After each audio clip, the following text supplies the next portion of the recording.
pertama sama salam yang kedua beda nggak? Yang kedua lebih kuat ya. Karena apa? Karena ada ngomongnya.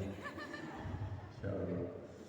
Alhamdulillah, alhamdulillah nahmaduhu wa nasta'inuhu wa nastaghfiruh wa na'udzu billahi min shururi anfusina wa min sayyiati a'malina. Amma ba'd. Allah Ta'ala fil kitabil karim, a'udzu billahi minasyaitonir rajim. Bismillahirrahmanirrahim. Surat Al-Anzalna wa faradna wa anzalna fiha ayatin bayyinatin la'allakum tattaqun. Allahumma shalli ala sayyidina Muhammad wa ala ali sayyidina Muhammad. Alhamdulillah hari ini senang banget bisa kumpul sama teteh-teteh sekalian ya. Kita teteh ya. Insyaallah dengan akan semua, dan insyaallah kita akan membahas satu materi yang cukup penting, temanya pernikahan insyaallah. Sebelumnya saya mau nanya dulu di sini, yang sudah nikah angkat tangan. Yang sudah nikah. Mau sama lu angkat tangan. Yang sudah nikah, yang belum nikah, banyak sekali. Baik, kita akan bahas tema yang cukup penting, judulnya Circle of Love. Tapi sebelumnya izinkan kenalan. Ada yang udah kenal saya? Kalau tak kenal maka ta'aruf. Tak kenal maka ta'aruf. Insyaallah. Jadi mau ta'aruf kapan? Cepat-cepatnya. Ya. Baik, next. Ini nama saya Badazari Muhammad. Saya asli dari Bandung, asli suku Sunda. Di sini ada orang Sunda? Mana orang Sunda? Sunda. Sunda itu punya makna, artinya suka makan daun. Jadi orang Sunda mau makan lalapan cukup. Jadi pasti di hutan, bisa bertahan. Orang Sunda suka makan daun. Di sini ada orang Jawa. Jawa itu artinya jalan-jalan wae. Orang Jawa di mana-mana ada. Saya kemarin di sini Bali orang Jawa semua. Padahal itu terletak di timur Bali. Orang Jawa ada jalan-jalan wae. Sampai ke Hong Kong orang Jawa lagi. Sampai ke Kota Pidi itu 6 jam dari Kota Bandar. Ya. Ketemu orang Jawa luar biasa. Makanya Jawa itu jalan-jalan wae. Di mana-mana ada.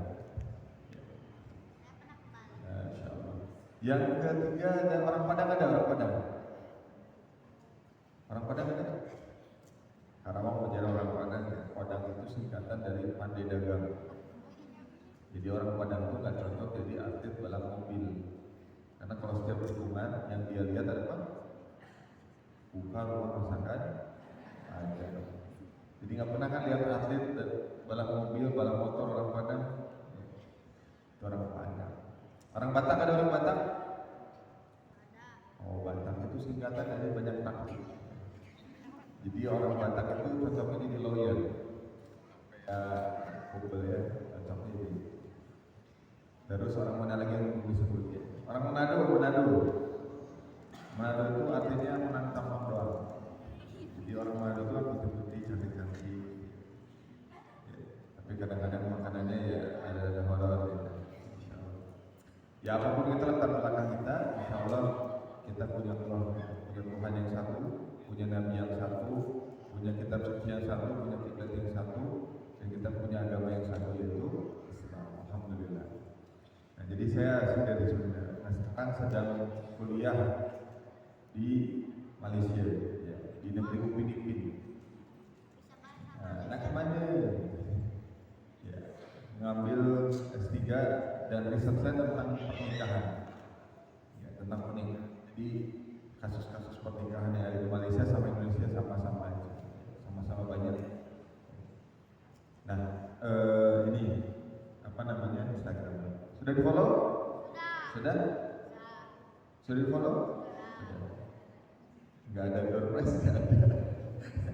Ya, silakan kalau ini dirasa bermanfaat silakan di follow. Karena banyak materi-materi tentang pernikahan Mudah-mudahan itu jadi referensi ya. Jadi ini kayak ensiklopedia videonya. Jadi silakan difollow.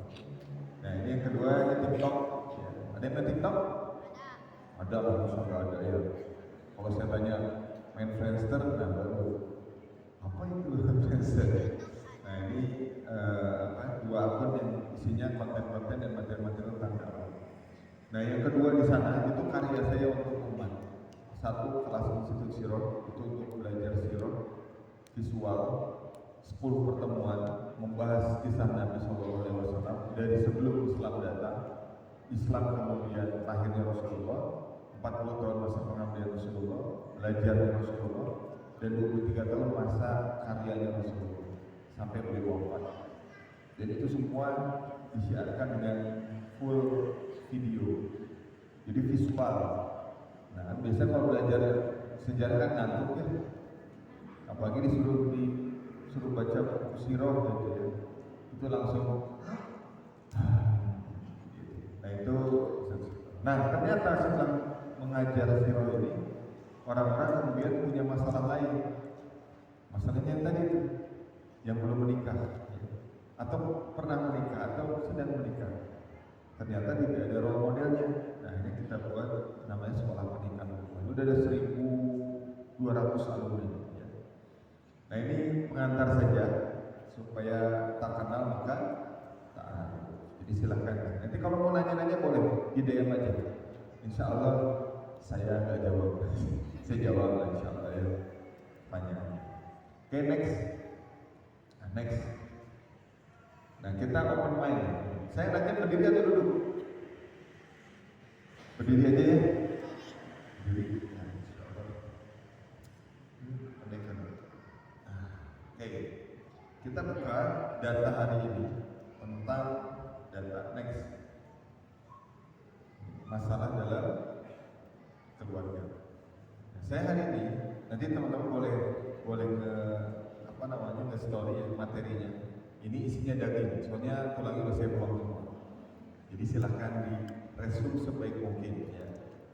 Nanti di tag ke akun tadi saya post supaya manfaatnya nggak hanya tersebar di sini saja. Nah, masalah keluarga muslim hari ini yang saya akan simpulkan di awal, angka pernikahan itu menyusut, angka perceraian meningkat. Paham ya? Angka perceraian meningkat, angka pernikahan menyusut, turun. Perceraian naik, pernikahan turun.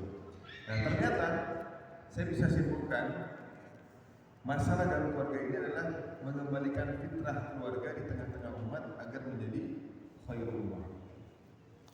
Karena apa? Karena Allah berfirman dalam surah Al-Imran ayat 110, kuntum khairul ummah ukhrijat linnas ta'muruna bil ma'ruf wa tanhauna 'anil munkar wa tu'minuna billah. Jadi harusnya kita jadi umat terbaik. Enggak ada dikit-dikit KDRT hari ini ya. Perceraian dan sebagainya. Next. Nah, maka ada nasihat dari Syekh Qutb. Beliau ini salah satu penulis tafsir kitab Fi Zalil Quran di Mesir.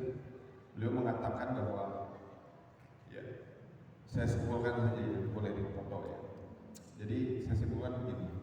Untuk menjadi seorang arsitek, seseorang itu butuh kuliah, betul? Berapa lama? Atau untuk menjadi seorang dokter butuh kuliah 4 tambah 3 koas 7 tahun. Belum spesialis, belum subspesialis, pagi jadi dokter. Makin lama, hanya untuk menguasai satu bidang. Bayangkan ya, hanya untuk menguasai satu bidang, dia harus kuliah, mengeluarkan uang, punya effort lebih, yang hanya menjadi satu ahli dalam bidang saja. Nah, sedangkan kita di dalam dunia pernikahan gak pernah belajar. Padahal di dalam dunia pernikahan itu semua realitas hidup kita ada ya.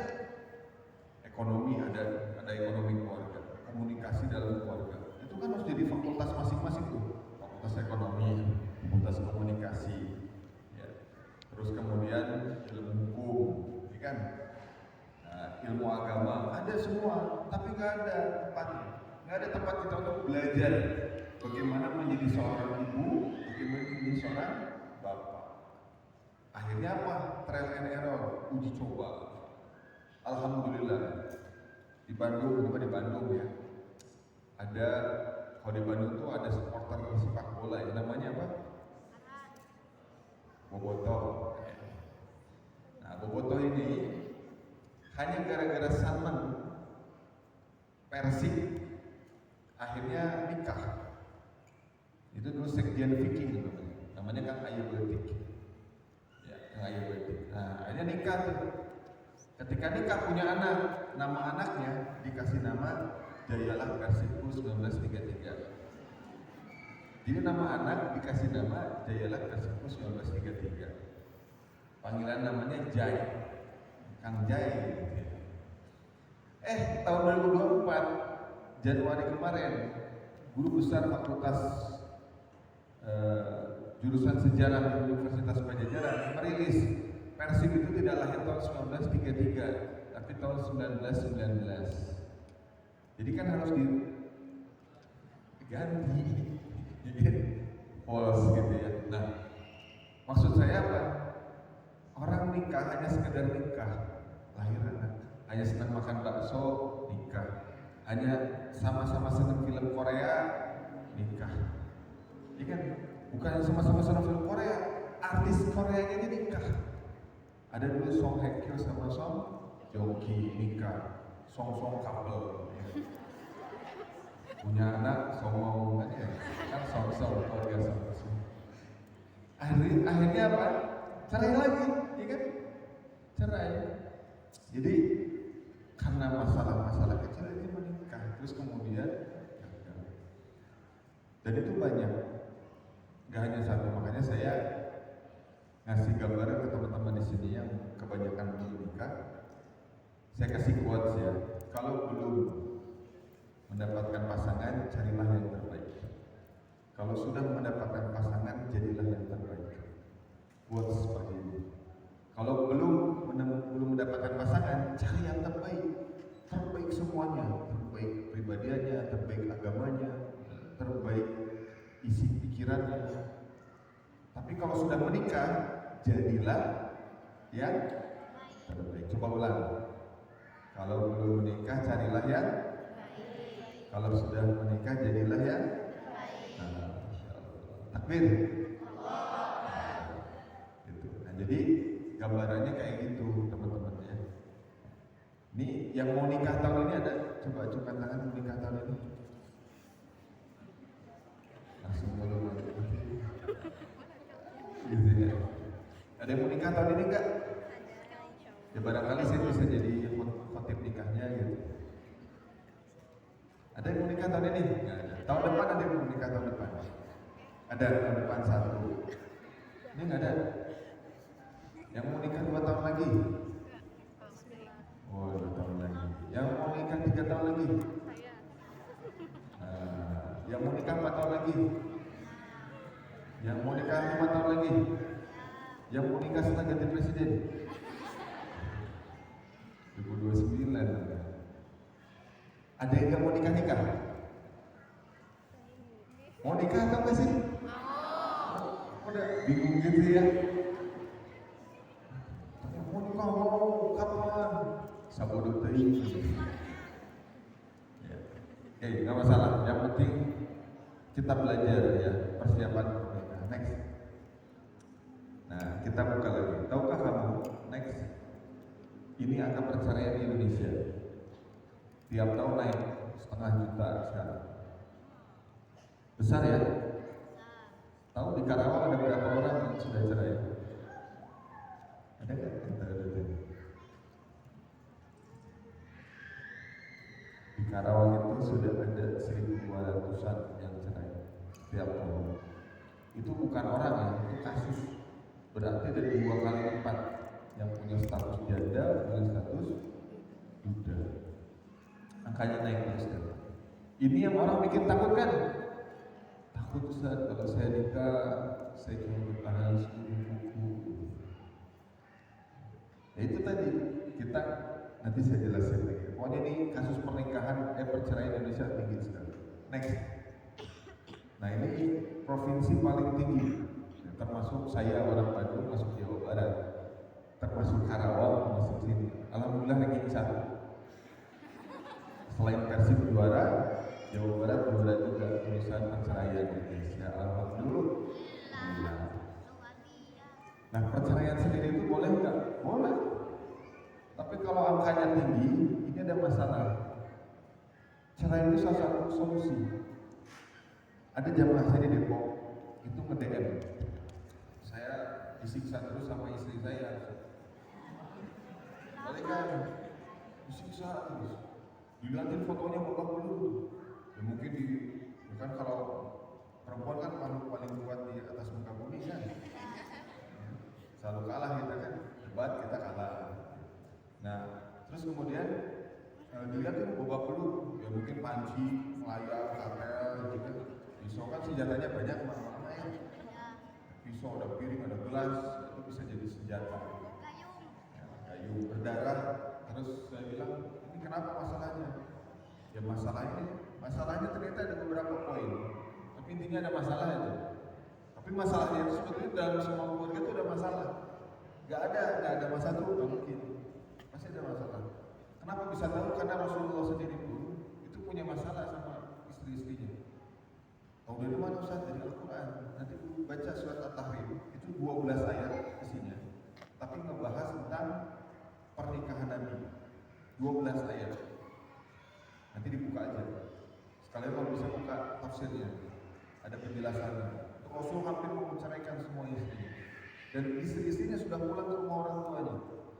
Termasuk Hafsah pulang ke Umar, Aisyah pulang ke Abu Bakar. Semua sudah kembali. Nah, jadi mustahil untuk pernikahan nggak ada masalah, karena masalah itu temannya hidup. Kalau nggak mau punya masalah nggak usah.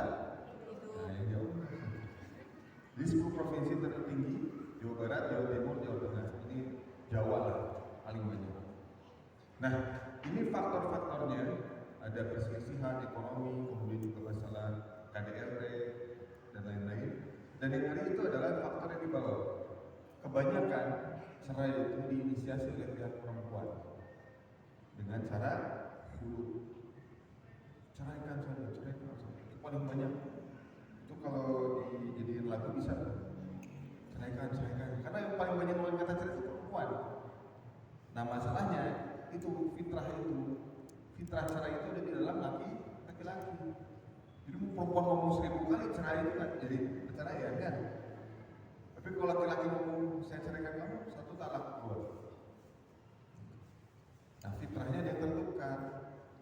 Jadi laki-laki berubah jadi perempuan berubah jadi laki-laki. Nah itu yang saya bilang ada fitrah yang tertukar.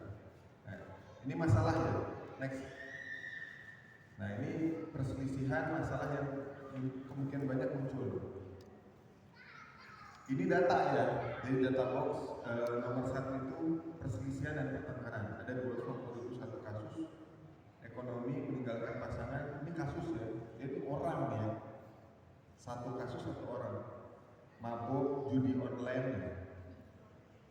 Terus murtad, dihukum penjara, zina, poligami, malah poligami kecil ya. Madat, baru paksa, cacat badan, atau disabilitas. Tapi paling banyak perselisihan. Dan ternyata tahu nggak ini? Setelah saya riset lagi di detik.com, ternyata karena kasus judi. Banyakan karena kasus judi, banyak uangnya habis karena masalah judi. Nah ini salah satu di antara banyak kasus perceraian di negeri kita yang kita cintai. Nah ini masalah, tapi jangan dipikirin pusing ya. Kita cari solusi, siap? Ini angka perceraian di Indonesia dan ini usaha dari pemerintah untuk mengurangi angka perceraian. Tapi menurut saya masih belum efektif. Kenapa? Karena perceraian ini tuh kompleks. Di satu sisi dalam agama diperbolehkan, tapi di satu sisi fakta yang ada di tengah lapangan banyak sekali. Jadi banyak sekali problem yang ada di sini. Next. Nah, ini KDRT. KDRT singkatan apa? Kekerasan dalam rumah tangga. Apa? Kekerasan dalam rumah tangga. Saya buat kajian juga namanya KDRT juga, keharmonisan dalam rumah tangga. Ya, jadi rubah di kalimat negatif jadi positif. Nah ini angka KDRT. Yang baru-baru ini kasus yang selebgram itu yang digebukin gitu, main smackdown gitu ya, tapi nggak ada wasit. Nah ketika kemarin saya ke Malaysia ditanya, ada salah satu lecture dosen itu ada kasus itu ya, pemukulan di sana. Saya mau jawab, gak enak ya, padahal bener gitu. Itu dari Indonesia gitu. Kayak gitu. Kan gak enak kok masa di Malaysia yang jelek-jeleknya keluar kan. Nah ini kasus KDRT yang begitu banyak sekali. Tadi KDRT gak hanya terjadi kepada perempuan, kepada laki-laki pun bisa dipukuli, dihajar, itu biasanya kelompok suami-suami takut istri. Jadi nggak bisa bergerak. Nah, di satu sisi jumlah pernikahan Indonesia turun.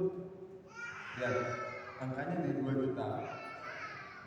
Ini 2 juta nih, turun terus, sempat naik, tapi turun lagi sampai sekarang di 2023. Hanya 1,5 juta orang yang menikah. Ini yang resmi ya. Saya nggak ngomongin yang siri. Kalau siri itu, ya kan diam-diam ya. Tapi paling banyak siri itu di iPhone itu banyak siri. Siri gitu. Jumlah pernikahan Indonesia menurun 1,5 juta. Nah, saya harap dengan adanya kajian seperti ini bisa meningkatkan. Nikah mau kan? Nikah enak apa enggak? Yang udah nikah enak apa enggak? Tuh. Yang belum nikah enak enggak? Enggak. Ya. Ini angkanya turun terus dan ini mengkhawatirkan. Ya. Ada dalilnya gini.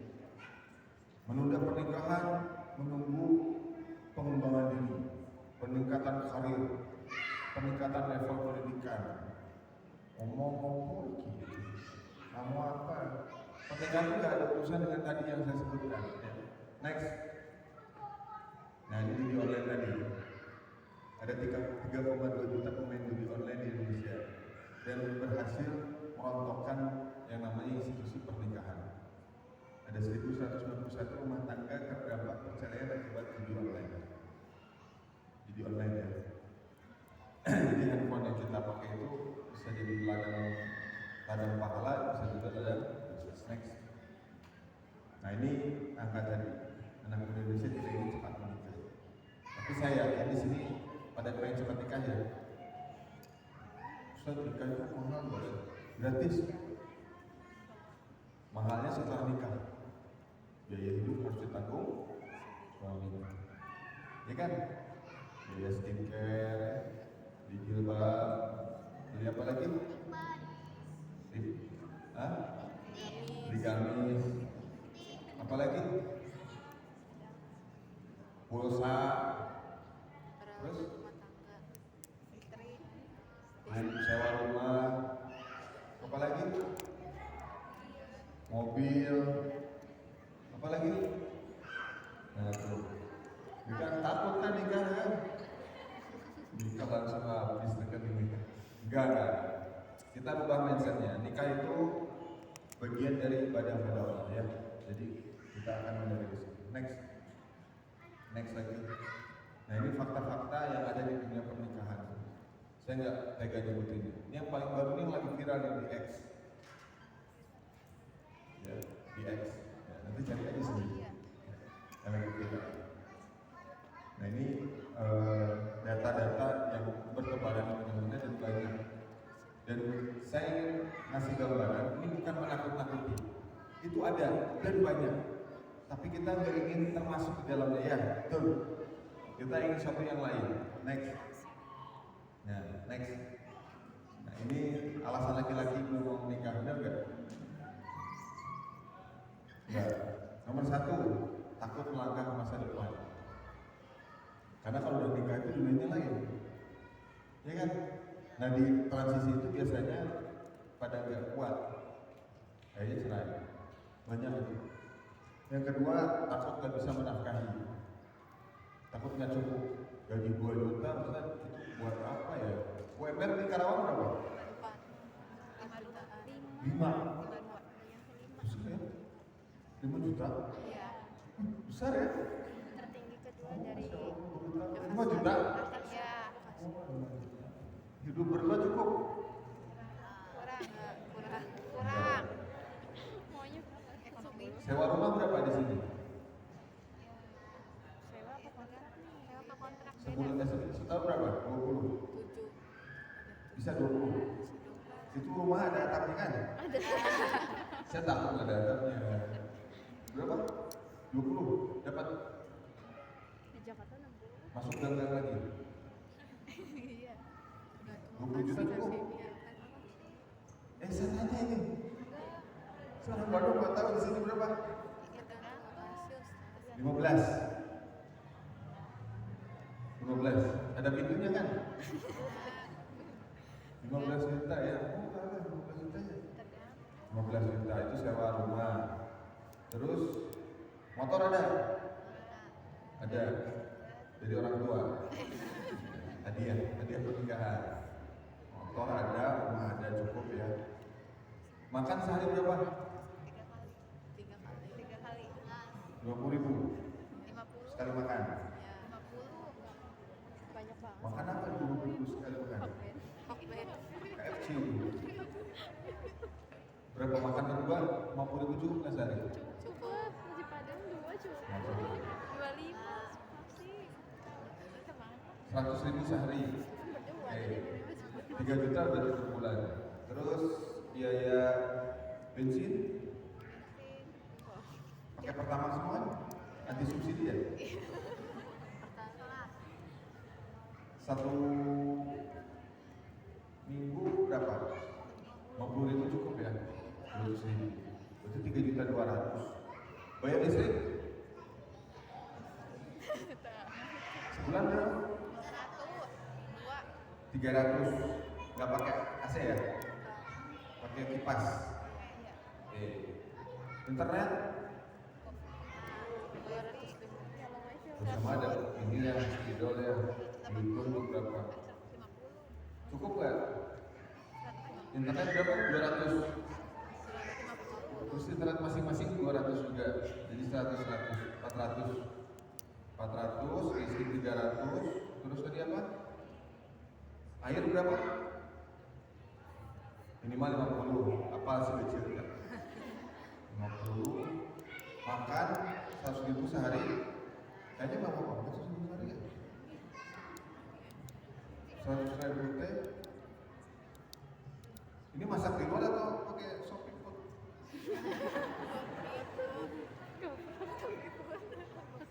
Oh, dia maunya shopping food saja. Gak cukup 5 juta. Nggak cukup ya? Belum skincare, apa skincare? 500.000 hanya di Hamplas. Saya tuh kan kemarin tuh di Semarang itu udah yang nawarin. Mau nggak saya coba perawatan? Saya nggak mulai. Kosong ujuk-ujuk gitu. Ini kenapa dok mukanya dihamplas? Sudah dihamplas, didengkul, terus dilaser. Itu sakit bisa. Saya tuh ngasih akumulasi untuk cantik itu sakit. Ya, cuma 500.000 berarti itu. Perawatan 400.000. Skincare, terus massage. Kan capek di rumah tuh masak mesti pijit dah. Gamis berapa gamis harganya? Itu yang adem atau yang panas? Kalau yang panas kan murah ya? Kalau yang adem itu juta ya ada? Yang satu paket 5 juta. Pusing kan? Nah itulah aku nggak mau nikah tuh. Nggak mampu. Nggak bisa menangkan.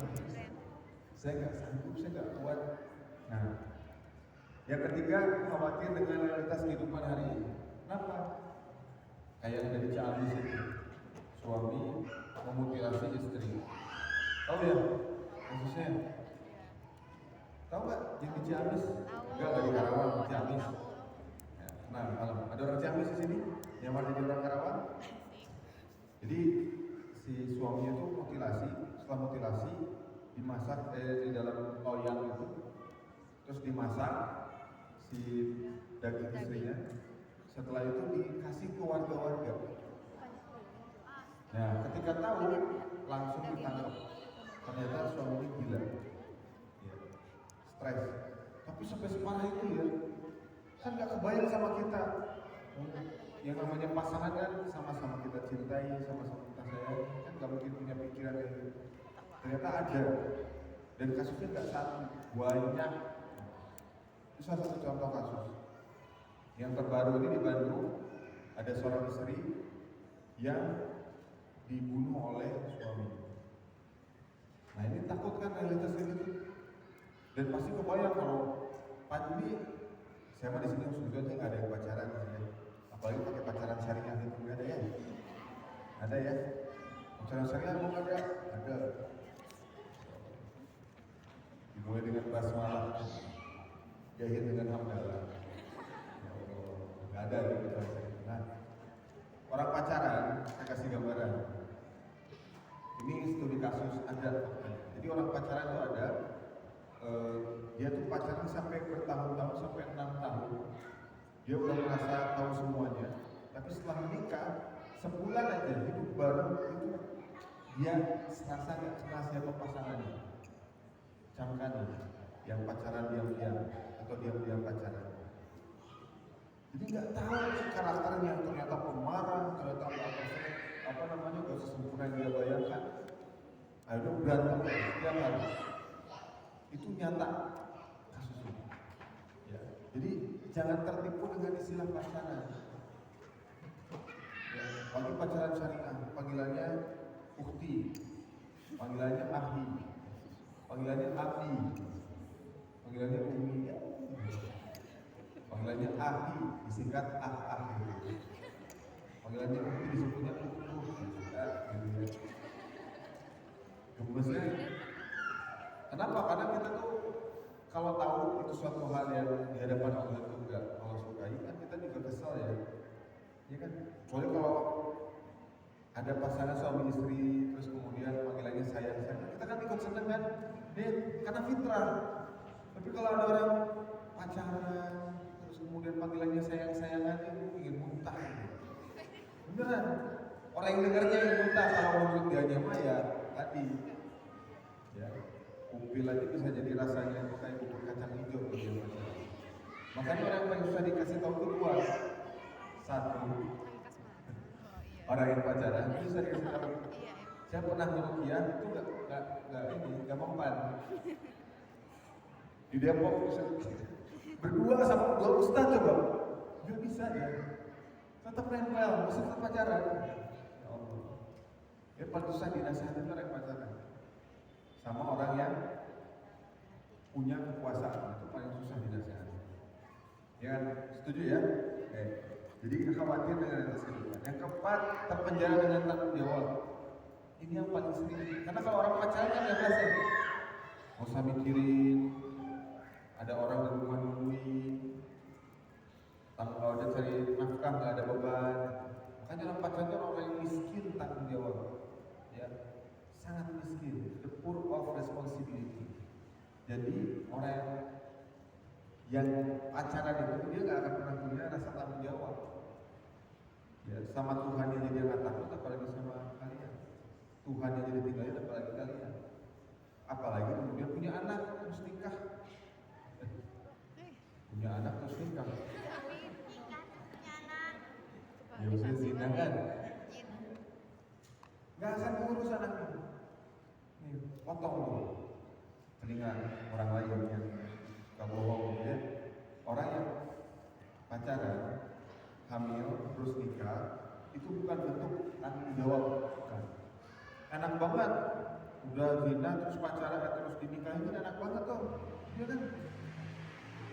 Itu setelah nikah, dia udah ada anak lahir, nggak akan tanggung jawab juga, cuma ada. Ini saya base of the story ya, realitasnya kayak gitu, nggak ada rasa tanggung jawab, nggak punya niat untuk nafkah, nggak ada. Makanya para ukti yang dimuliakan Allah Subhanahu Wa Taala, jangan tertipu dengan label pacaran, apalagi pacaran syariah, apalagi panggilannya udah pakai bahasa Arab.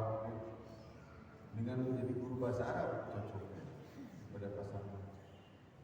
Atau kemudian tertipu dia anak masjid pakai peci kalau ngomong ada kol-kolahnya gitu. Jangan tertipu. Oh baik. Karena banyak yang tertipu gara-gara itu. Wah, dekat dengan para ustaz. Banyak kasus sekarang. Bahkan dalam gerakan-gerakan dakwah itu ada yang mengaku sangat Islam, tapi ternyata penyakitnya sama. Ya. Jadi ini saya khawatir di sini karena tentu kasus saya sama teman-teman semua hati-hati dengan predator ini yang ingin masuk ke taman safari ini. Sehingga para buaya-buaya darat kan krokodil ya. Nah ini banyak hari ini. Jadi jangan tertipu. Terus gimana Ustaz? Nanti kita akan bedah Ustaz.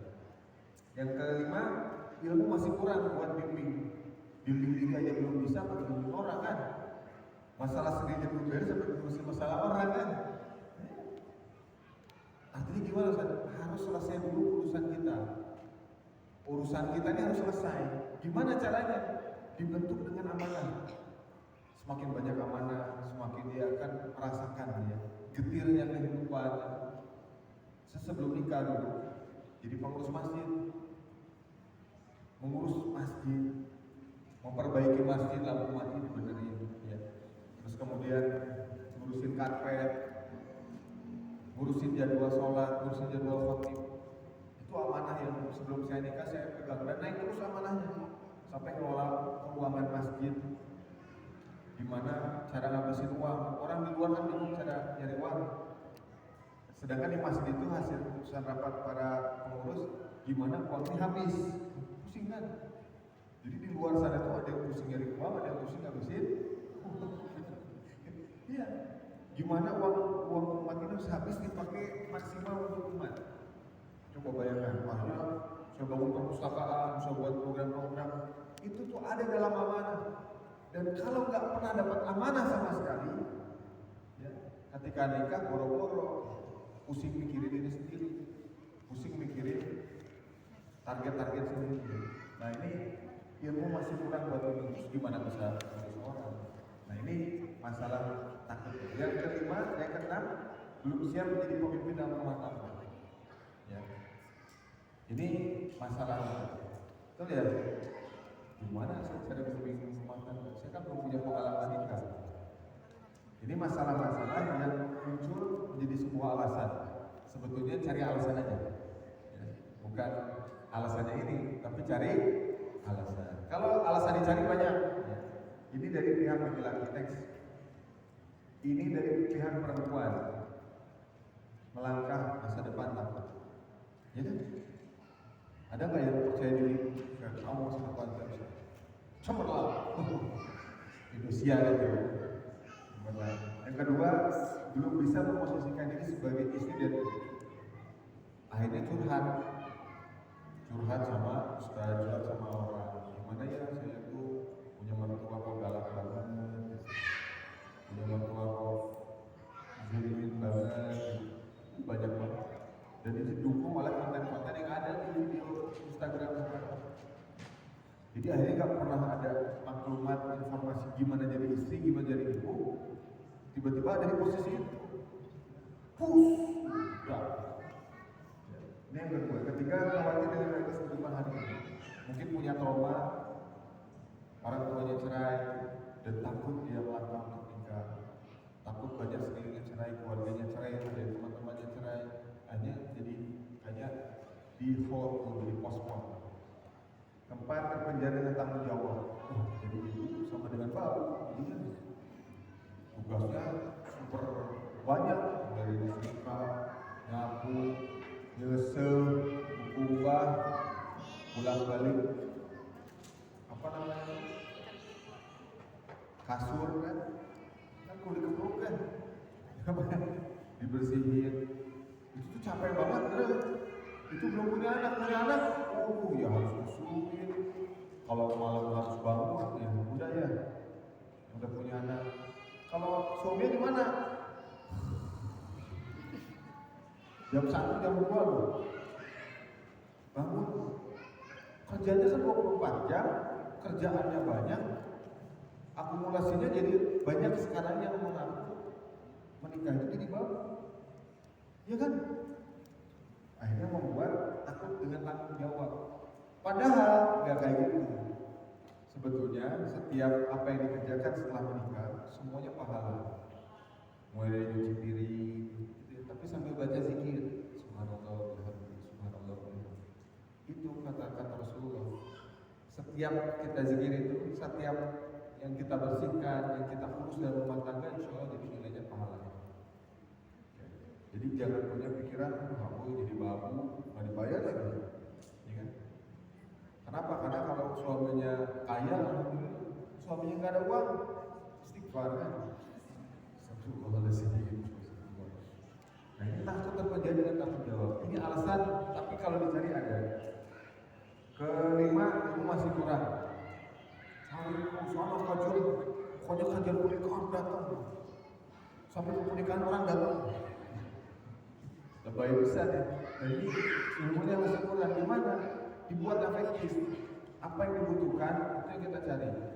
Itu kan. Dan setiap ilmu itu pasti kita perlukan kan. Lagi foto, ikut kajian, semangat lagi. Ingat. Ustaz-ustaznya ngasih penjelasan tentang apa itu makna sabar, makna ikhlas. Ada energi lagi. Kenapa? Karena nikah itu ibadah. Spiritnya bukan cari uang, cari materi. Ketujuh, baby blues. Ini udah nikah. Baby blues itu gimana, Ustaz? Baby blues itu ngerasa dia itu udah lahir anaknya, tapi ngerasa gak punya anak. Masih suka dandan ya, dandan sampai beberapa kadangnya tebalnya 15 cm, jilbabnya kayak jilbab sekarang pakai. Itu kalau melihat kayak gitu lihat orang nikahan ya. Itu kalau tamunya biasanya pakai jilbab sekarang ke atas sambil makan supa-supa. Seru kan? Yang terakhir, takut karir dan pendidikan atau pekerjaannya terhambat. Ini yang ditakutkan. Ya. Pernikahan itu. Nah, next. Nah, sebetulnya kita kembalikan ke tiga hal ini. Pertama, bukan hanya untuk syahwat terpenuhi pernikahan itu. Kedua, merawat pernikahan itu adalah menjaga regenerasi ketakwaan. Dan yang ketiga, lahir dari rahim para wanita ini calon kesatria besar pembela agama Allah dan pencinta Rasulullah SAW. Ini yang harus kita kembalikan dalam dunia pernikahan. Ya. Next, open your way, open Quran. Next.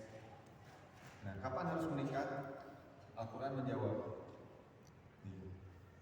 Kata Al-Quran, balagul nikah. Ya, jadi sampai ketika mereka cukup umur untuk menikah. Balik, balagul itu balik. Jadi balik itu nikah. Tapi sekarang kan repot orang nikah balik kan? Yang cowoknya masih senang main Mobile Legends sama FC Mobile. Yang kata-katanya masih di sana nonton film drakor. Kejar tuh si Jinjangkok siapa? Namanya Jinjangkok. Yang main film apa itu? Hah? Oh hafal ya? Bukan hafal Ustaz, biasanya kita mau rojaah setiap malam minggu. Abang Quran ya. Ini kapan menikah? Balik nikah. Rasulullah kan 25 Ustaz. Iya. Tapi Al-Quran bilang balik. Makanya setelah Rasulullah generasinya itu dinikahi setelah balik semua. Fatimah, Ali kan balik ya. Nikah. Dan tenang, nanti Allah yang akan mencukupkan rezeki kita. Dijawab kekhawatiran kita dengan ayat-ayat Al-Quran. Surat An-Nisa 32. Kuncinya wahai para single apa? Single lelah kenyataan single lelah. Nih, Allah jamin orang yang menikah akan Allah berikan rezekinya masing-masing. Nggak usah khawatir. Nggak usah khawatir. Teman-teman punya baju kan sekarang lagi dipakai kan? Ada yang pernah bayangin nggak beli baju ini pakai buat kerja ini kan nggak ada. Tapi Allah kasih. Jadi lahir sampai sekarang Allah yang cukup rezeki lewat orang tua atau lewat pasangan. Nah ini kapan kita menikah? Dua ayat ini, surat An-Nisa 6 dan surat An-Nur 32. Next. Nah Nah ini proses. Doa ini pasti akan dibaca dan diamalkan setiap habis sholat 5 waktu oleh para single lelah. Ini surah Al-Anbiya 89. Ini tipe ya, surat Al-Furqan ayat 24. Rabbi la tahzanni. Ya Tuhan itu jangan kau biarkan aku hidup seorang diri. Jadi pasrah banget ya. Nah ini Rabbana hab lana min azwajina wa dhurriyyatina qurrata a'yun waj'alna lil muttaqina. Ini surat Al-Furqan ayat 74. Silakan diamalkan ayat ini bagi yang belum menikah dan dibacakan setelah sholat wajib dan sholat tahajud. Jadi ini ada prosesnya, ada ikhtiarnya, ada doa dan doa. Tapi ikhtiarnya ini jualannya. Kita ikhtiarnya mencari diri yang terbaik. Next. Nah, tujuan untuk menikah ada di sini. Surat An-Nur ayat 21. Saya tinggal nomborin aja. Makanya saya dan para ustaz itu adalah mubalik dai yang mengulang apa yang dijelaskan oleh Allah Subhanahu wa taala. Di sini tujuan pernikahan dan ayat ini ayat paling fenomenal karena setiap nikah pasti ayat ini keluar. Ya kan? Ya kan? Kan nggak ada lagi nikahan semuanya bulu nafsin dha'iqatul maut. Ekstrim ya? Enggak ada, pasti ayat ini. Cuman kalau orang lagi berantem lupa ayat ini. Ini kan salah Pura-pura lupa. ya, tipe.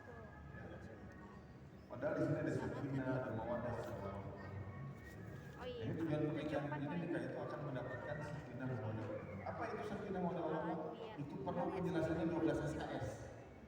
Ya. Nanti dijelaskan. Next. Nah, ini nggak perlu khawatir bagi teman-teman yang single. Dicatat aja nih kata kuncinya. Allah menciptakan semuanya berpasangan. Allah telah menciptakan pasangan. Allah menciptakan pasangan. Ini ayat yang harus diyakini. Hidup kita disiapkan oleh Allah dengan pasangan. Dan pasangan itu gak sama. Kalau sama kan serem. Nanti aku sama Asep nikah.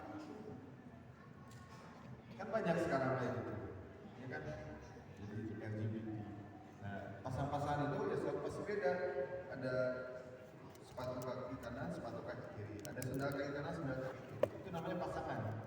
Ada bulan, ada matahari. Itu pasang-pasangan. Ada siang, ada malam. Itu pasangan. Dan pasti beda. Nah, ini nggak perlu khawatir masalah jodoh, sudah disiapkan. Next. Nah, terus apa yang harus dilakukan setelah menikah? Nih, kita berazam untuk bisa ke surganya Allah Subhanahu wa taala bersama-sama. Bersama siapa? Bersama bapaknya, istri-istrinya dan anak cucunya. Ini tujuan pernikahan. Yang sering orang lupa. Yang taunya sama-sama senang, tadi senang main bola, senang makan bakso, senang film drakor, sampai ke Korea honeymoonnya. Niat misalnya, terus pakai baju-baju apa? Gamis itu kan orang Korea itu gamisnya kan mirip ya, tinggal pakai khimar, kerudung. Ya, udah syar'i dibanding tadi yang jatuh sakaratul maut tadi. Nah, itu masih benar yang Korea. Nah, tujuannya apa? Masuk surga berjamaah bersama-sama. Ngajak, ini visi. Dan kita hidup berdasarkan visi. Ya, bukan berdasarkan mimpi, tapi visi. Visinya sama, mengajak satu keluarga ke dalam surga. Next. Nah, ini sama ayatnya. Masuk surga sekeluarga. Ayo foto. Catat aja nih ayatnya berapa surat berapa. Next. Nah, tapi kita butuh model bisa ke situ. Betul ya? Tadi kan visi besar. Nah, kita butuh model. Next. Nah, kata Ibnu Hazm, keluarga Nabi SAW adalah keluarga yang paling sangat layak contoh. Termasuk di dalamnya kata beliau, Allah tidak menghendaki yang menikah atau dinikahkan kecuali dengan wanita-wanita kaum suka. Keluarga Rasul, keluarga kaum suka. Next. Nah, silakan dihafal. Ini keluarga Rasulullah SAW. Dari mulai istrinya ada 13. Pasti yang paling diingat nomor 1. Siapa ini? Khadijah. Ada Saudah, ada Aisyah, ada Hafsah, Zainab, Hindu, Zainab, Khadijah. Rasul punya dua istri namanya Zainab ya. Kemudian Juwairiyah binti Al-Haris, Sofia binti Huyai, Mawah binti Abu Sofyan, Maimunah binti Al-Haris, Raihanah binti Zaid, Maria binti Syamah. Ini 13 istri Nabi. Dari mana Ustaz datanya? Dari kitab Zadul Ma'ad. Rasulullah punya 7 anak, 7-7-nya insyaallah ahlul jannah. Qasim, Ibrahim, Abdullah, Zainab, Ruqayyah, Ummu Kulsum, Fatimah. Masuk surga semua, istri-istrinya masuk surga, anak-anaknya masuk surga. Rasulullah punya mertua, Abu Bakar, Umar masuk surga. Rasul punya menantu, Utsman, Ali masuk surga. Rasul punya menantu yang lain, Utbah bin Abu Lahab, Utaibah bin Abu Lahab, ini nggak tahu sih nama bapaknya ya. Itu pernah nikah, pernah besanan sama Nabi, udah tahu ya. Dan Al-As bin Rabi. Kalau yang nomor 3 ini masih saya verifikasi. Jadi saya lagi nanya ke guru saya di Mesir, ini Abu Al-As ini masuk Islam atau enggak? Karena banyak versi Abu Al-As itu masuk Islam dan lambat. Nah ini cucu-cucunya Nabi, 8 cucu Nabi banyak saya. Ini semua masuk surga. Mau semua? Nah dicatat nanti ya. Nama bapaknya siapa, nama istrinya siapa, di keluarga. Nanti bisa saling mendoakan. Wah sempurna banget. Ini susah gitu. Ini udah ya, waktunya habis ya? Masih ada? 10.35. Waktunya habis. Dikit lagi deh, nggak apa ya. Saya minta tambahan boleh? Next. Nah, ini teori yang saya buat. Jadi cinta itu ya, hanya bisa dipahami dengan ketaatan. Jadi kalau tidak ada taat, tidak ada cinta. Ada cinta, ada taat, pasti ada cinta. Nah, ini konsepnya. Bagi yang belum menikah atau sudah menikah, kalau ada masalah jangan keluar dari segitiga ini. Jangan ke medsos. Ini jadi kita kan gatal nih. Kalau lagi marah kan ada kontrol. Disebutin sulim suami saya. Terus di-upload di story pakai CCTV. Ya masalahnya kemana-mana, nggak selesai malah berantem 2 keluarga besar.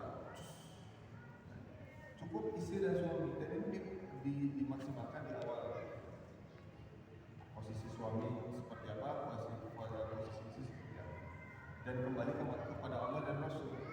Itu konflik itu ada, tapi diselesaikan lewat jalur ini. Masih fokus? Coba katakan lagi. Nah, goyang-goyang. Masih pegang nulis ya tadi ya? Atau nulis status? Atau lagi nulis arisan di luar sana? Makin cepat, makin cepat, makin cepat, makin cepat, makin cepat, makin cepat, makin cepat. Terus, makin cepat. Sekarang pegang dagu. Mana dagu bisa ganti? Dagu mana dagu? Dagu.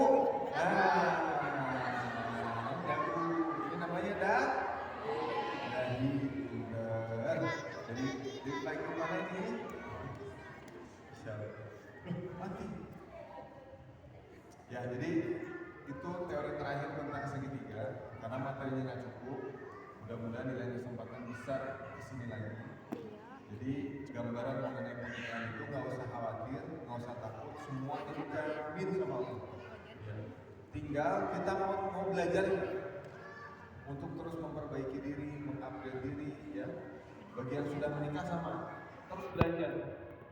Sampai detik ini walaupun saya kuliah udah S3, saya masih belajar sama guru-guru saya. Sekarang lagi bahas tentang Nizamul Iqtisadi fil Islam, sistem ekonomi Islam. Padahal pendidikan saya S3-nya pendidikan, education.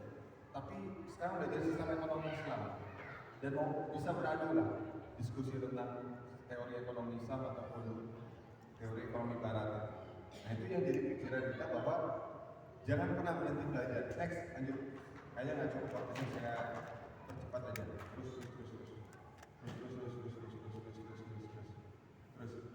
Terus. Nah ini, baik. Kualitas rumah tangga kita nanti harus di-upgrade setiap waktunya. Level cinta kita harus meningkat sebagaimana kita memahami diri kita sendiri. Cinta yang bermuara kepada Allah wajib sampai pada tetangga. Jika tidak, dia akan kehilangan segala-galanya termasuk definisi cinta. Cinta itu kehilangan makna kan? Ya kan? Kalau kita tidak memaknai kan?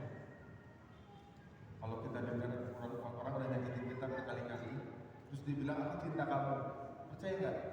Enggak. Kenapa? Karena tertanam di kepala kita dia tidak bisa memaknai cinta, tidak bisa membuktikan cinta. Sama kayak kita tidak cinta sama Allah, tapi kita nggak pernah taat sama Allah. Sama kayak kita cinta sama Rasul, tapi kita nggak pernah membuktikan cinta kita sama Rasul. Yang ada apa? Halu. Halu, tahu ya halu? Bukan halu ya. Halu. Halu itu halusinasi, ya, berimajinasi. Nah, maka harus naik terus cinta kita dan jangan berhenti belajar untuk bisa mendapatkan definisi cinta dan dunia pernikahan. Dan belajar itu kan gak ada habisnya ya. Next. Nah ini program yang saya buat, kurikulum. Ini jadi penelitian disertasi. Ya. Kurikulum apa? Ada program pertama ini membahas tentang fitrah manusia, membenahi 7 fitrah laki-laki dan perempuan. Kalau dia kembali kepada fitrahnya yang tadinya female, kan banyak tuh sekarang perempuan ke laki-laki, laki-laki ke perempuan kan. Bahkan ada yang udah 2 tahun nikah nggak pernah disentuh perempuannya nanya sama saya sama istri, ini baiknya gimana? Ya, saya tanya lagi, itu normal kan ya? Dia nggak mau jujur sampai akhirnya kemarin dia bilang saya LGBT, si laki-lakinya. Karena dia LGBT dia nggak mau nyentuh perempuannya. Kenapa? Takut menular penyakit yang tidak ada obatnya, HIV dan AIDS. Gitu ya. Nah, jadi ada Adam dan Asep itu nggak ada ya. Agus sama Asep itu nggak ada. Bukan jodoh. Ya. Bisa bayangin ya, kalau anjing jantan ketemu anjing jantan, kalau bertemu ngapain? Ribut, berantem. Untuk apa? Untuk menunjukkan siapa yang paling anjing di antara anjing tadi. Ini ada Asep, Agus, punya kumis, ciuman. Nggak bisa kita bayangin, tapi banyak hari ini. Banyak, bahkan level ustadz aja ada. LGBT. Jadi jangan kemudian kita nggak percaya. Nah ini 7 fitrah. Ini program pertama. Program kedua, nah ini merawat pernikahan. Program ketiga, konsultasi pernikahan. Ya, insya Allah. Nanti kalau ada kesempatan untuk menikah, waktunya cocok, mudah-mudahan saya bisa jadi saksi ya. Mau nggak? Sini nggak mau? Canda. Serius banget sih. Coba angkat tangan kanannya. Nah, sekarang teman sebelahnya bilang yang apa saya katakannya. Wahai sahabatku, hari ini saya belajar secuil materi yang isinya begini semua. Insya Allah saya siap nikah dalam tempo yang sesingkat-singkatnya. Angkat tangan kirinya, teman sebelah kirinya. Wahai sahabatku, terima kasih telah mengingatkan bahwa nikah itu ibadah. Jangan lupa undang saya. Belum selesai. Dalam tempo yang secepat-cepatnya. Takbir. Saya doakan mudah-mudahan cepat nikah ya. Mungkin itu sebagai pengantar. Jadi ini kelasnya ada nggak ada? Nanti cari aja sekolah pernikahan semua ya. Kalau nggak ada kajiannya yang kelas, tapi ada kajian yang mingguan. Nah, kalau rezekinya belum ada, bisa ikut yang mingguan dulu, insya Allah. Ya, nanti di DM aja sekolah pernikahan semua. Oke, sudah follow aku saya ya? Nah, saya belum soalnya. Bercanda ya, jangan diajak masuk ke hati, masukin ke satu aja. Baik, mungkin itu sebagai pengantar. Nanti kita akan mengangkat melalui diskusi ya. Di sini ingin banyak yang nanya kan? Karena pasti banyak masalah ya, kelihatan dari wajah saya. Baik, mungkin itu. Ini moderatornya ada? Langsung aja. Bismillah, Assalamualaikum warahmatullahi wabarakatuh. Ini kayaknya pergantian bermain ya. Jadi mungkin agak asing gitu ya pokoknya. Jadi jazakumullah khairan Ustaz atas materi yang disampaikan. Setelah ini bakalan ada sesi tanya jawab dari Ikhwan sama Akhwat kami persilahkan terlebih dahulu buat Ikhwan, mungkin ada yang ingin bertanya. Oke, ada 2 orang, langsung 1 orang dulu ya. Oke.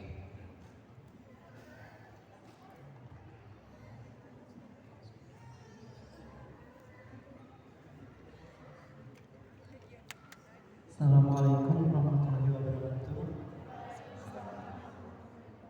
Perkenalkan nama saya Muhammad Jini, saya dari Bekasi, umur saya 21 tahun. Sebelumnya mau tanya Ustaz tentang kadang saya bertanya sama orang tua, aku mau nikah, mau persiapan untuk masa depan aku, tapi dia bilang, buat apa sih nikah, masih lama ini katanya 5 tahun lagi, urusin aja dulu kebahagiaan mama dulu, apa yang mikirin ke situ dulu katanya. Tapi kan niat aku di situ udah baik gitu, udah ada kepengen buat apa sih namanya, ngejalin hubungan gitu, udah ada niatan juga, tapi dari sisi pihak orang tua seperti nggak setuju. Jadi gimana itu solusinya Ustaz? Terima kasih. Syukran. Gimana pertanyaannya? Saya ngedenger bahasa-bahasanya. Jadi pertanyaannya gitu ya. Agak kayaknya kasih ruang antara itu. Oh, dikasih titik gitu. Dan dekat-dekat saya nyinggung gitu. Coba agak Jadi gimana solusinya gitu? Orang tua kan belum setuju, sedangkan niat saya udah baik untuk ngejalin masa depan gitu kan, ngejalin hubungan. Kata dia ya, gak usah nanti dulu aja gitu. Gimana gitu kita melawan salah gitu? Gimana solusinya?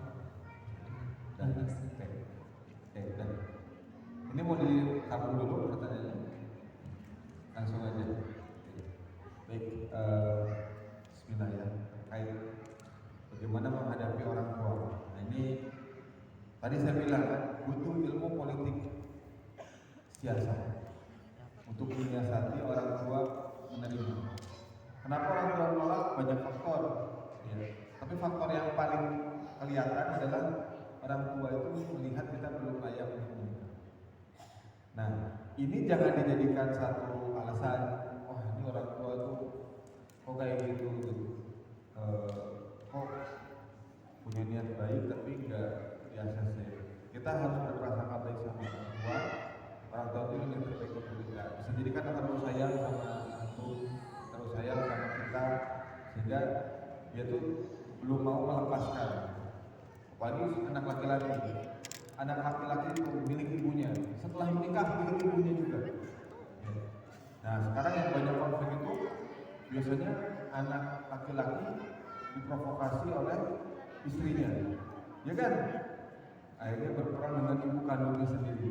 Udah kayak itu film-film drama Korea itu kan? Ya kan mirip ya, berantem antara keluarga. Nah, gimana solusinya? Yang pertama, kita melakukan langkah-langkah politik. Dengan apa? Meyakinkan bahwa itu layak menikah. Dengan apa? Dengan kedewasaan kita. Tadi saya bilang amanah, ya, nggak banyak minta sama orang tua, malah banyak ngasih sama orang tua. Cari momen-momen yang bisa membuat orang tua itu luluh. Dengan apa? Cari kasih hadiah. Apa yang bisa dengan orang tua kasih hadiah. Gitu. Ini lama kelamaan akan memberikan dampak. Itu yang pertama. Jadi secara politik kita lakuin. Oh, orang tua senang apa kita kasih hadiah. Yang kedua, jangan lupa doa. Doa itu kata Sayyidina Umar, doa itu adalah senjatanya orang-orang beriman. Jadi kita minta sama Allah supaya Allah melembutkan hati orang tua kita dan hati calon mertua. Ini kan sepaket. Ini kan kadang-kadang kita kan suka minta ya Allah, kalau dia bukan jodoh, paksakan dia kita menjadi jodoh. Iya kan? Jadi lebih banyak maksa daripada ya Allah kalau dia jodohku maka jangan jodohkan dengan yang lain. Kan doa macam apa itu ya? Ya Allah berikan yang terbaik untukku, untuk agamaku, untuk keluargaku, itu doanya. Ya Allah lembutkanlah hati orang tuaku. Kalau nggak bisa pakai bahasa Indonesia saya contohkan. Ya Allah lembutkanlah hati orang tuaku, lembutkanlah hati kakak-kakakku. Kalau Allah lembutkanlah hati adik-adikku, kalau adik-adikku itu menjadi penghalang pernikahan ini. Ya Allah, lembutkanlah hati calon mertuaku, calon keluarga besarku. Tuntunlah kami dalam ketaatan kepada-Mu. Itu doa dipanjatkan di waktu mustajab. Selain kita ikhtiar tadi ngasih hadiah, ngasih kebaikan, tetap kan sama calon mertua kan kita harus baik kan? Bukan pas udah punya anak ini kita galak sama mertua kan? Jadi baik setelah menikah, baik sebelum menikah. Jadi ikhtiarnya tadi, kedua doanya, ketiga benar-benar melayakan itu. Kalau misalkan gagal lagi gimana Ustaz? Serahkan sama Allah. Berarti dia belum yang terbaik atau belum di waktu yang terbaik. Karena Allah akan kasih kepada kita sesuatu di waktu yang tepat, ya, yang kita itu akan merasa nyaman di situ. Kan gitu ya. Kita selalu berpikir Allah mau ngasih kesempatan sekarang. Padahal aku udah melakukan semuanya. Padahal Allah itu ingin mendengar doa kita lebih lama. Allah ingin mendengar rintihan kita. Allah ingin melihat ketaatan dan keseriusan kita sampai kita benar-benar layak untuk menikah. Khawatirnya malah setelah menikah di awal-awal seperti ini kita jadi jarang ke majelis ilmu. Banyak sekarang itu kena penyakit namanya muntahbir, tahu? Mundur hilang tanpa berita. Aktivis dakwah banyak saya teman itu di Jakarta, buat gerakan-gerakan dakwah. Ternyata setelah klik hilang, WA ada dihapus, wah nggak bisa dihubungin. Itu muntahbir tadi, mundur hilang tanpa berita. Nah jadi itu yang dikhawatirkan dan kita berharap masih ada di majelis ini. Karawang loh coba di masjid yang sebesar ini gitu. Harapannya kan tiap minggu ada kajian, tiap malam minggu ada kajian kan ya. Harapannya juga kalau bisa dan saya bisa tiap minggu kita kaji kayak gini dan naik kan penjelasannya kan nggak flat kan. Nah itu yang membuat kita semangat untuk terus belajar. Nah itu pertanyaan akarnya dua tadi, ikhtiar dengan banyak memberikan akhlak yang baik, ada baik di depan orang tua dan memposisikan layak untuk menikah. Kedua doa, itu senjata paling hebat. Coba aja, udah pernah coba? Kalau bisa aku berangkat umroh sendiri di depan Mu'tazar. Ya Allah, lembutkan tadi doa hati orang tua. Ya Allah, saya ini alhamdulillah sudah kaya hati. Kaya hati ya Allah, mudah-mudahan saya takut dengan pergaulan bebas hari ini, perzinahan di mana-mana. Ya kan? Sekarang orang zina kan banyak sekali kan, luar biasa. Di ini mah nggak di sini ya, di Probolinggo. Probolinggo itu di mana Pak? Jawa Timur. Itu anak 16 tahun udah punya anak dan nggak punya bapak. Sampai dinas pendidikan kota Probolinggo itu bingung. Akhirnya mengajukan diri untuk nikah, pernikahan dini. Ya kan lucu kan? Zina, punya anak, solusinya nikah, enak banget. Ya, padahal nggak bisa pakai kayak gitu. Syariatnya itu kan ta'aruf dulu, hitbah, dan nazar, hitbah, terus apa lagi? Akad, ya, walimah, malam zakwah, ya kan? Runutannya gitu kan? Udah pernah belajar dunia pernikahan kan? Oh saya lihat di sini udah banyak kelas pernikahan itu, kelas pranikah gitu ya, mungkin udah 10 kali. Ya, jadi ta'aruf, terus kemudian nazar, hitbah, akad, walimatul urus, malam zakwah. Ini kan syariat kan? Mau nggak ditukar? Malam pertama dulu, terus akad, terus walimah kan nggak mau. Nah itu syariatnya. Makanya ketika kita jalankan, insya kita waktu habis, gitu ya kan? Saya doakan sudah di bayar.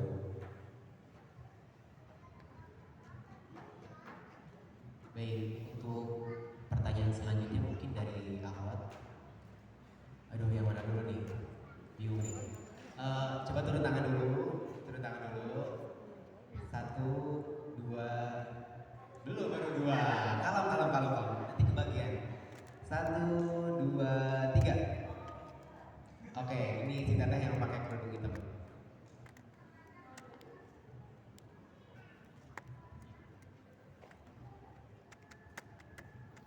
Mau jawab bilang gitu.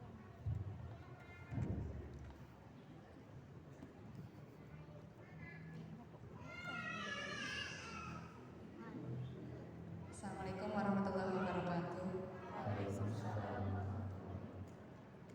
Pak Ustadz, saya dari Karawang, asli Karawang, ingin bertanya. Problemnya sama mungkin ya, tentang orang tua. Jadi seperti ini, saya diperkenalkan dengan seorang laki-laki, dan saat perkenalan saya banyak bertanya tentang prinsip-prinsipnya, tentang ilmu-ilmu agama Islam. Salah satunya saya bertanya tentang apakah dia pernah ikut kajian pranikah atau tidak.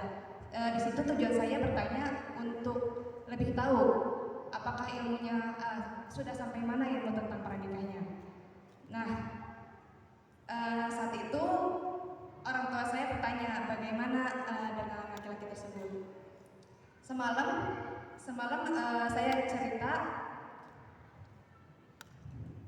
Seleksi laki-laki tersebut ceritanya ingin ke rumah, tapi orang tua saya menganggap kalau dia tidak jadi karena saya terlalu banyak bertanya, gitu. Padahal tujuan saya itu bertanya kepada laki-laki untuk lebih tahu bagaimana dia usaha dia dalam menjemput nikahan, gitu, Ustaz. Nah, yang bikin saya gimana ya pertanyaannya? Apakah saya salah gitu banyak bertanya kepada calon suami? Apakah memang itu adalah sebuah berlebihan saya gitu?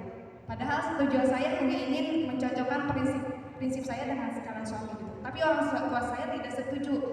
Menurut orang tua saya itu terlalu berlebihan katanya Ustaz. Begitu.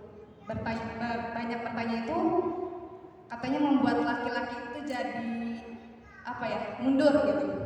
Gara-gara saya banyak bertanya. Apakah memang salah Ustaz? Mohon pencerahannya. Terima kasih. Assalamualaikum.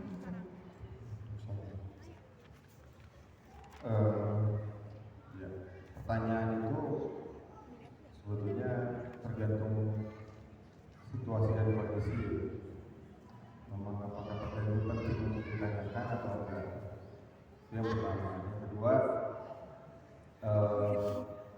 apakah perlu dalam proses ta'aruf sampai hibah itu ada banyak pertanyaan? Perlu. Gimana kita bisa tahu ya latar belakang calon pasangan kita, karakternya seperti apa? Nah, tapi pertanyaan itu akan sedikit porsinya kepada calon kita dan akan banyak pertanyaan itu kepada circle-nya, termasuk orang tuanya, adiknya, sahabat dekatnya. Itu harus kita tanya. Ya, kakak ditanya, ini karakternya kayak gimana? Oh, dia tuh senang kentut sembarangan. Nah, kita catat tuh, nanti tanya, jangan tanya ke orang ya, kamu suka kentut sembarangan, nanti jadi terus kemudian kalau tidur kamu suka ngorok. Nah, kebiasaan itu kan dia kalau ditanya nggak akan jawab karena malu kan. Tapi kalau orang yang di dekatnya itu tahu kan kebiasaan-kebiasaannya, karakternya, karena mereka hidup bersama dia dalam tempo waktu yang dia lewati bersama dengan calon pasangan kita. Nah, jadi boleh bertanya, tanya aja. Tapi tadi tempatkanlah pertanyaan pada orang yang tepat di waktu yang tepat dan siapa yang bisa menjawab. Nah, pertanyaan itu jangan ditanyakan sama si laki-laki. Cukup laki-lakinya kita tanyain secara common, secara umum. Kamu belajar di mana, belajar Islamnya seperti apa, kamu ikut aktif di organisasi mana, gitu. Tapi kalau kebiasaan personal, tanya sama orang tuanya, tanya sama adiknya, tanya sama kakaknya. Pasti dijawab dengan jawaban apa adanya. Gitu ya Pak ya? Boleh pertanyaannya.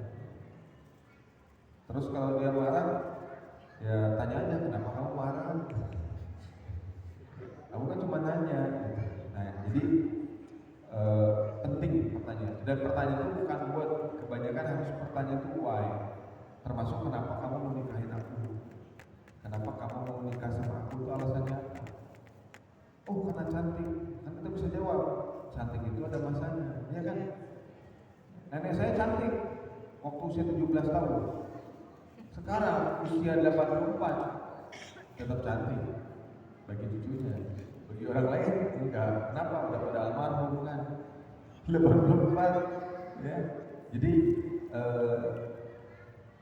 gambarannya seperti itu. Nah kalau bisa dalam proses ta'aruf itu ada yang menemani, paham ya?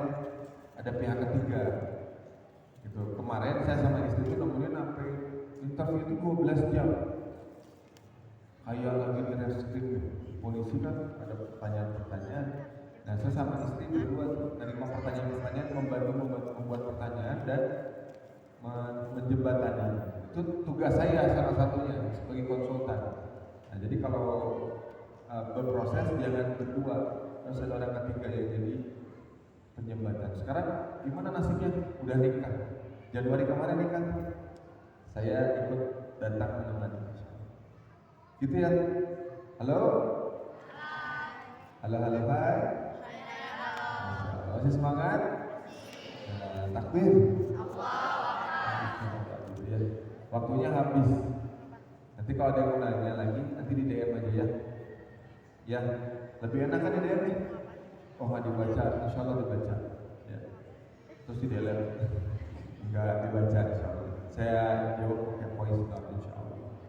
Oke, education finish. Baik, jazakallahu khair. Mohon maaf kalau ada kata-kata yang kurang. Sehat-sehat semua.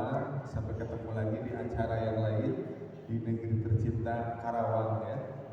Yang dulu sebagai lumbung padi, sekarang jadi lumbung mobil. Ya, banyak pabrik di sini ya, insya Allah. Barakallahu fikum. Senang ketemu teman-teman semua. Akan sehat-sehat, sehat-sehat. Saya kembalikan lagi ke moderator. Ya, mana moderatornya? Ada.